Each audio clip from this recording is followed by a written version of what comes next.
Bismillah. Une missive parfumée portant un son lilas figurait sur le plateau du thé que Marie venait d'apporter à sa maîtresse. Sophie s'assit dans son lit en bâillant pendant que la bonne ouvrait les rideaux. Quand est-ce arrivé, Marie? Un gamin l'a apporté il y a une demi-heure, madame, expliqua la camériste en disposant avec soin une jolie robe de coton que Fanny et Sophie avaient choisie ensemble quelques jours auparavant. Sophie but une gorgée de thé, puis, brisant le cachet, parcourut le message d'un œil distrait. Pas de signature, seulement deux initiales pour conclure, et un texte incompréhensible au premier abord. Elle se redressa et reprit la lettre en fronçant les sourcils. Chère madame, permettez-moi d'abord de vous adresser mes sincères félicitations à l'occasion de votre récent mariage. Je n'ai jamais eu l'honneur de vous être présenté, mais il me semble déjà vous connaître un peu, grâce à l'un de mes amis que vous fréquentez aussi. Je devine par exemple que vous êtes une femme intelligente et discrète, car notre relation commune n'aurait pas commis deux fois la même erreur en choisissant son épouse. Il se trouve par ailleurs, madame, que je m'emploie en ce moment à garantir la paix et la sécurité de mes vieux jours. Ne souhaitant pas me voir réduite à la mendicité, je cherche à m'assurer quelques revenus grâce à la publication de mes mémoires. Peut-être en avez-vous lu les premiers épisodes. Je ne désire ni humilier ni embarrasser mes correspondants, mais simplement lever des fonds. C'est pourquoi je leur propose toujours un arrangement, pour éviter que certains noms ne soient cités ou que les détails intimes de rencontres passées ne se retrouvent étalés au grand jour. Ainsi chacun de nous est satisfait. Si vous m'envoyez la somme de 200 livres d'ici à demain après-midi 5 heures, je m'engage à tenir secrètes les adorables lettres que votre époux m'a écrites autrefois. Si pour vous cette somme ne représente même pas le prix d'une robe, sachez qu'elle permettra d'élever un mur dans le charmant cottage de Bath où je compte bientôt me retirer. En espérant recevoir bientôt de vos nouvelles, je vous prie, madame, d'agréer l'expression de mon profond respect. C.F. Sophie relut le message une troisième fois, les mains tremblantes. Une bouffée de rage lui monta soudain à la gorge. Pourtant ce n'était pas cette ancienne liaison qui la mettait hors d'elle, ni même la menace d'une pénible humiliation si elle était rendue publique. Malcolm avait envoyé des lettres d'amour à une prostituée, lui qui n'avait seulement jamais pris la peine d'écrire la moindre ligne à sa nouvelle épouse. Marie, rangez ma robe, je porterai l'Amazone verte ce matin. La bonne lui jeta un regard surpris. Vous sortez à cheval, madame? En effet. Dois-je en informer Lord Ravenwood pour qu'il vous accompagne? Ce ne sera pas nécessaire, Marie. Sophie repoussa les couvertures et se leva. Serrant toujours le billet de Charlotte Featherstone, je rejoindrai Anne Silverthorne et Jane Morland qui montent tous les jours au parc. Bien, madame, je vais prévenir les écuries. Une demi-heure plus tard, Sophie arriva d'un pas conquérant dans la cour. Une belle jument baie piaffait sur les pavés, maintenue par un valet en livrée dont le poney scellé attendait à distance. Sophie piqua des deux et fila en direction du parc, laissant le pauvre laquais à la suivre tant bien que mal. Elle trouva sans difficulté Anne et Jane qui se promenaient au petit trot dans une allée principale. Leurs propres serviteurs les escortaient de loin en bavardant à mi-voix. « Sophie, comme je suis heureuse de vous voir !» s'exclama Anne dont la crinière rousse flamboyait au soleil matinal. « C'est une journée magnifique, n'est-ce pas ?»« Cela dépend pour qui, » murmura Sophie d'un air funeste. « J'ai à vous parler. » Jane, toujours sérieuse par nature, lui lança un regard inquiet. « Une contrariété, Sophie ?» « C'est peu dire. Les mots me manquent pour décrire ce qui m'arrive. Cet incident dépasse tout. Jamais on ne m'a humilié de la sorte. Mais lisez plutôt, acheva Sophie en leur tendant la lettre. « Mon Dieu !» souffla Jane en parcourant le message avant de le donner à Anne. Elle publierait les billets doux de Ravenwood, s'emporta cette dernière, visiblement choquée. Sophie hocha la tête, la bouche plissée de colère. Apparemment, sauf si je paie les 200 livres naturellement. C'est scandaleux. Il fallait s'y attendre, intervint Jane, réaliste. Après tout, elle a dénoncé tant de grands du royaume, déjà même un duc de la famille royale. Vous vous rappelez? Si Ravenwood l'a fréquenté autrefois, son tour devait venir un jour ou l'autre. Comment ose-t-il? Siffla Sophie entre ses dents. Jane la dévisagea avec compassion. Alors, ma chère Sophie, ne soyez pas si naïve. Tous les hommes du monde ont des maîtresses. C'est l'usage. Estimez-vous heureuse que Ravenwood ne la voie plus? Vous devriez même lui en être reconnaissante. Quoi? S'étrangla Sophie. Vous avez lu comme nous les premiers épisodes des mémoires. La plupart des amants de Featherstone étaient mariés. Tant d'hommes mènent une double vie, observa Sophie, furieuse, et ils ont le toupet de nous sermonner sur l'honneur et la bienséance. C'est révoltant. Et injuste, renchérit Anne. C'est bien pourquoi une femme intelligente n'a rien à espérer du mariage. Quel besoin avait-il d'écrire des lettres d'amour à un catin? Murmura Sophie sur un ton douloureux. S'il exprimait ses sentiments par écrit, cette affaire doit remonter à longtemps. Seul un très jeune homme commettrait une erreur aussi grossière. Jeune et romantique, médita Sophie avec amertume. Mais depuis, toute passion était morte chez le comte. Le feu qui brûlait en lui s'était éteint avec des femmes comme Charlotte Featherstone et Elizabeth, qui avaient froidement détruit ses illusions. Et maintenant il ne restait plus rien pour Sophie, rien. Une bouffée de haine l'envahit soudain. Je me demande pourquoi Featherstone n'a pas plutôt écrit à Ravenwood, s'étonna Anne. Le comte l'aurait envoyé au diable, répliqua Jane avec un sourire entendu. Je l'imagine mal cédé au chantage, pas vous? Je ne le connais pas très bien, admit sa compagne, mais je ne le vois pas se laisser dépouiller. Pas même pour épargner un affront public à Sophie. De toute manière, je ne paierai pas, déclara l'intéressé avec conviction, serrant si brutalement les rênes que sa jument secoua la tête en hennissant. Mais vous n'avez guère le choix, observa Anne doucement. Pensez au scandale. Bah, intervint Jane, tout le monde devinera que cette liaison est de l'histoire ancienne. Il importe peu, malheureusement, soupira Sophie. Vous savez très bien qu'on en fera des gorges chaudes. Il ne s'agit pas de ragots, cette fois-ci, mais de lettres authentiques dont Malcolm est l'auteur. Vous imaginez les gens citer les meilleurs passages au bal et à l'opéra? Le grand monde voudra savoir s'il m'a écrit les mêmes. C'est intolérable. Effectivement, reconnut Anne. Sophie est d'autant plus vulnérable qu'elle est jeune mariée et débute en société. Featherstone lui porterait un coup fatal. Cette évidence les plongea dans un silence consterné. Les chevaux allaient d'un pas tranquille, mais les pensées de Sophie tourbillonnaient dans sa tête. Une seule idée demeurait dans le tumulte. Obsédante et douloureuse, Malcolm avait envoyé des déclarations d'amour à une autre femme. Vous vous rendez compte de ce qui se produirait dans la situation inverse, continua-t-elle après quelques minutes de réflexion rageuse. Anne considéra Sophie avec perplexité, soupçonnant à demi ses intentions. Sophie, ne vous tracassez pas davantage, supplia Jane en fronçant les sourcils. Montrez le message à Ravenwood et laissez-le régler cette triste affaire. Il n'interviendra pas, vous l'avez reconnu vous-même. Le problème est délicat, murmura Anne, et je ne vois pas de solution évidente. Sophie parut hésiter, puis se lança. De notre point de vue de femme, c'est exact, mais si nous nous mettions à la place d'un homme, eh bien, questionna Jane, méfiante, c'est une affaire d'honneur, décréta Sophie avec résolution. Anne et Jane se regardèrent déroutées. Certainement, confirma Anne, mais où voulez-vous en venir? Si un gentleman recevait le menace d'un maître chanteur au sujet d'une ancienne liaison de sa femme, il n'hésiterait pas à le provoquer en duel. Un duel? S'exclama Jane, abasourdie. Mais la situation est tout à fait différente. Vraiment. Bien entendu, entre deux femmes c'est impossible. Et pourquoi cela? Mon grand-père m'a appris à tirer, je sais où me procurer une paire de pistolets. Anne haussa un sourcil interrogateur. Dans la bibliothèque de Malcolm? Dieu du ciel, souffla Jane. Anne retint son souffle, les joues empourprées d'excitation. Sophie a raison, Jane. Elle doit laver l'insulte dans le sang. Si Ravenwood était à sa place, il ne réagirait pas autrement.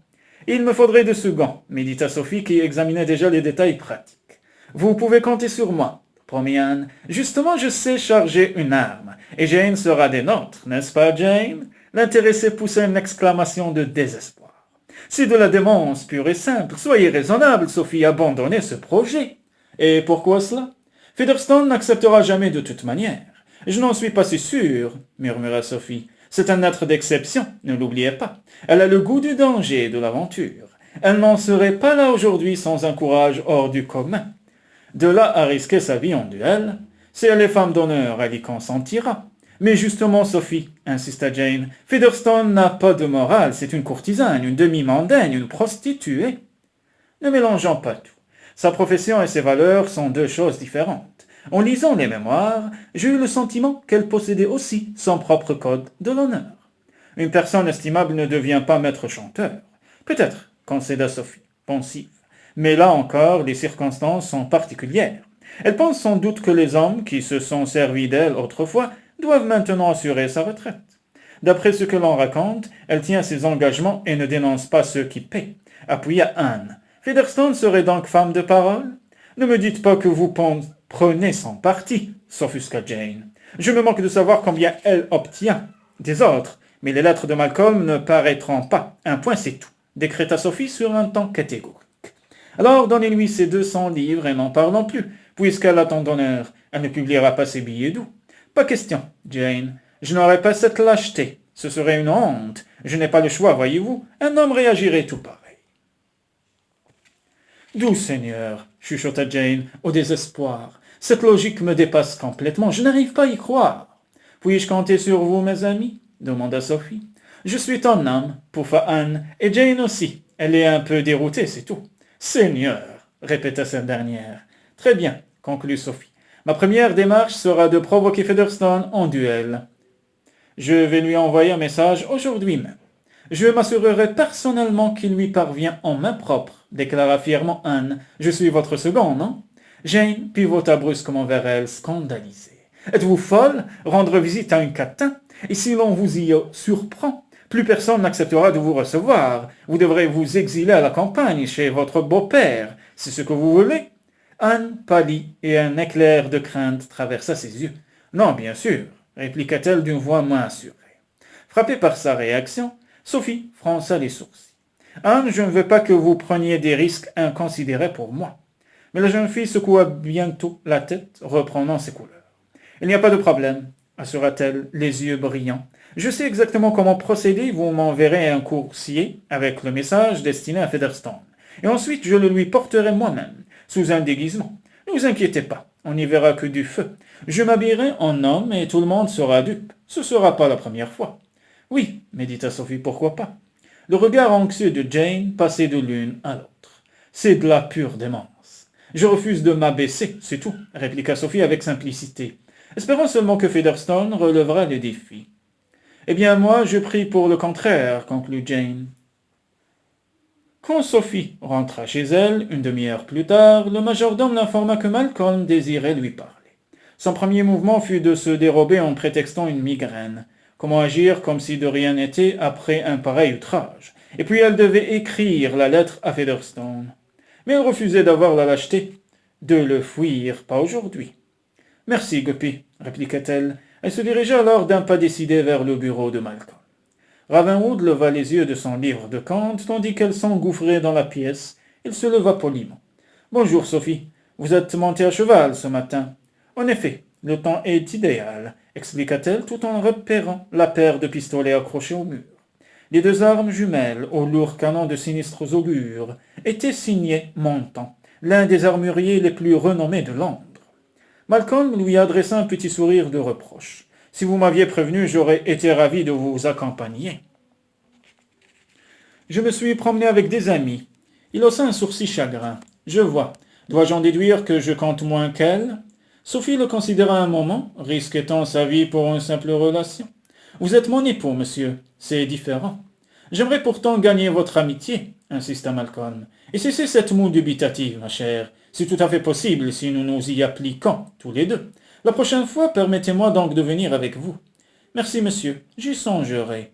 Mais cela m'ennuierait de vous déranger en plein travail. »« Bien au contraire, » assura-t-il avec un sourire encourageant. « Et nous pourrons toujours parler de mes fermes. J'ai bien peur que nous n'ayons épuisé le sujet, monsieur. Maintenant, si vous voulez bien m'excuser. » Incapable de supporter ce tête-à-tête plus longtemps, Sophie tourna les talons et s'enfuit dans sa chambre, pinçant ses jupes pour gravir les marches plus vite. Elle arpentait nerveusement ses appartements, composant mentalement sa lettre à la courtisane, quand on frappa à sa porte. Marie parut, son chapeau d'équitation à la main. « Mon Dieu !» s'exclama Sophie. « Où l'avais-je égaré dans le hall ?»« Non, madame, monsieur le comte me l'a fait porter par un valet. Vous l'aviez oublié à la bibliothèque, et il craignait que vous ne vous inquiétiez de sa disparition. »« Ah, je vois. Merci. Encore une chose, Marie, qu'on ne me dérange plus ce matin, n'est-ce pas? J'ai besoin de tranquillité pour rédiger mon courrier. »« Certainement, madame. Je vais en aviser le personnel. »« Merci, » conclut Sophie avant de s'asseoir à son bureau. En définitive, la besogne se révéla moins ardue que prévu, même si plusieurs brouillons échouèrent au panier. « Mademoiselle, on m'a remis votre billet ce matin. Vous y avez l'effronterie d'évoquer un certain ami commun et formuler une requête parfaitement irrécevable. Sachez, mademoiselle, que vous m'avez gravement insulté. Aussi je vous en demande raison. Vous voudrez donc bien me rencontrer demain à l'aube? Le choix des armes vous appartient naturellement, mais je me permets de vous suggérer les pistolets, possédant une paire à ma disposition. Si votre honneur compte autant pour vous que votre pension de retraite, aucune hésitation n'est possible. S. Les larmes aux yeux, Sophie sécha soigneusement l'encre avant de sceller le feuillet. Malcolm m'avait envoyé des déclarations d'amour à un catin. Elle qui se serait damnée pour recevoir pareille preuve d'affection. Dire que cet individu avait le toupet de réclamer son amitié. En somme, elle allait risquer sa vie pour un homme qui ne l'aimerait sans doute jamais. La réponse de Charlotte Featherstone arriva sans tarder, l'après-midi même, des mains d'un petit gueux à la tignasse rousse qui se présenta à l'office. La courtisane s'exprimait sans détour. Madame, l'heure me convient parfaitement, ainsi que les armes. Je vous suggère Leighton Field, suffisamment éloigné de la ville pour être désert à cette heure matinale. Bien à vous jusqu'à l'aube. C.F. Quand vint l'heure de se retirer pour la nuit, Sophie était bouleversée. L'agacement de Malcolm devant son mutisme à table ne lui avait pas échappé, mais elle s'était montrée incapable de tenir une conversation sensée. Lorsqu'il était parti s'enfermer dans la bibliothèque, elle avait saisi cette excuse pour filer droit à sa chambre. Trouvant refuge dans ce sanctuaire, elle lut et relut le message de Featherstone, dont le laconisme même était déjà terrifiant. Qu'avait-elle fait maintenant? Il était trop tard pour revenir en arrière. Les dés étaient jetés. Elle s'en remettrait donc au destin. Sophie se prépara pour la nuit, sans rien changer, au rituel quotidien, mais elle n'espérait pas dormir. Après le départ de Marie, elle resta à sa fenêtre, le regard perdu dans les ténèbres. Dans quelques heures, Malcolm s'occuperait peut-être de ses funérailles, à moins qu'elle ne soit simplement blessée. Son imagination débridée la plongea dans des visions macabres. Elle se voyait baignée dans son propre sang, puis agoniser au long des jours, en proie à des souffrances atroces. Une infection, une fièvre incurable, tout était possible. Et si c'était Charlotte Featherstone qui mourait? À l'idée de tuer un être humain, Sophie réprima un haut le cœur, mais elle devait se maîtriser à tout prix, sinon ses nerfs lâcheraient avant l'épreuve. Une tisane, un calmant peut-être, c'était déraisonnable, il lui fallait affronter son adversaire en pleine possession de ses moyens. En comptant sur la chance, elles s'en tireraient toutes deux avec une égratignure, voire indemne, si chacune manquait sa cible. Elles garderaient les mains propres et l'honneur serait sauf. Sophie s'assombrit encore. Inutile de se bercer d'illusions, cette triste affaire risquait de mal tourner. Sa vie n'était pas très rose depuis quelque temps.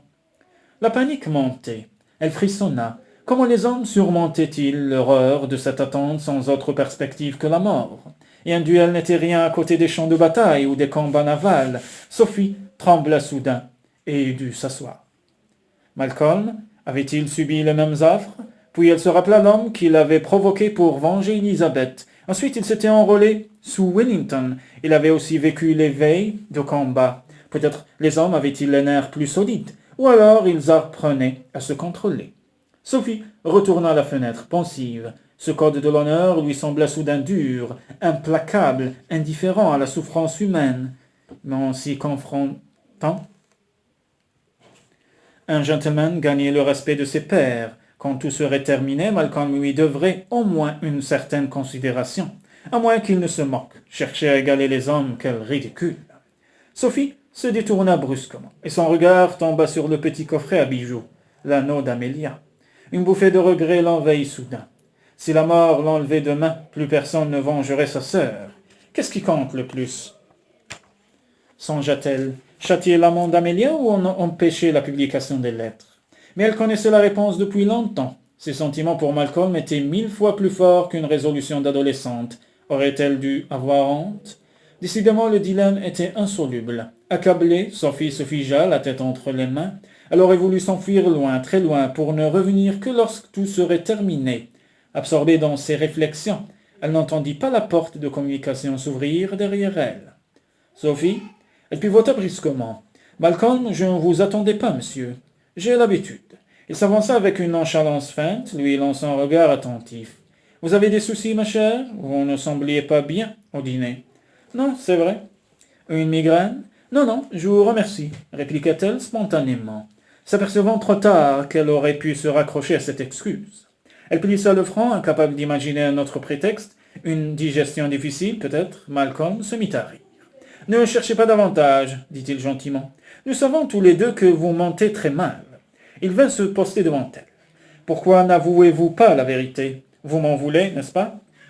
Sophie leva les yeux vers lui, bouleversée par le tumulte de ses émotions. Que ressentait-elle pour son mari, ce soir? De la colère, de l'amour, une certaine rancune? Mais surtout la hantise de ne plus jamais le revoir, ni dormir dans ses bras, de perdre pour toujours leur fragile intimité d'un soir. Oui, Malcolm, vous avez raison. Il hocha la tête. C'est à cause de notre dispute à l'opéra, n'est-ce pas? Parce que je vous ai interdit de lire les mémoires?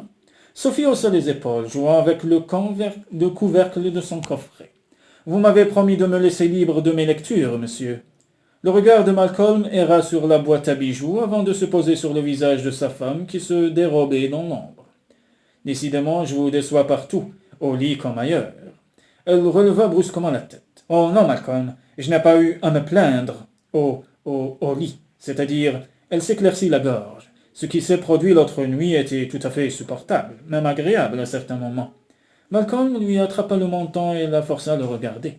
C'est une maigre consolation. Elle comprit enfin pourquoi il était venu la rejoindre. Son cœur battit la chamade, elle goûterait au bonheur une dernière fois. Oh, Malcolm, s'écria-t-elle en étouffant un sanglot, mon plus cher désir est de rester près de vous cette nuit. Il l'enlaça aussitôt et posa la bouche contre ses cheveux.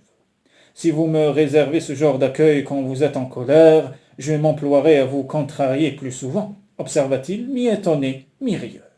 Ne vous moquez pas de moi ce soir, Malcolm, supplia-t-elle. Tenez-moi fort contre vous. Vos désirs sont désordre, ma chérie. Il repoussa délicatement le peignoir qui glissa sur ses épaules nues, baisant le creux de son cou, puis il la déshabilla tandis que les yeux fermés, elle savourait chaque instant de ce qui serait peut-être leur dernière nuit. Tant pis si le devoir conjugal était fade, ce sentiment unique d'intimité lui suffisait. Sophie, vous êtes si belle, si douce, chuchota Malcolm alors que le dernier vêtement tombait à ses pieds. Il la dévora du regard et s'empara de son corps nu.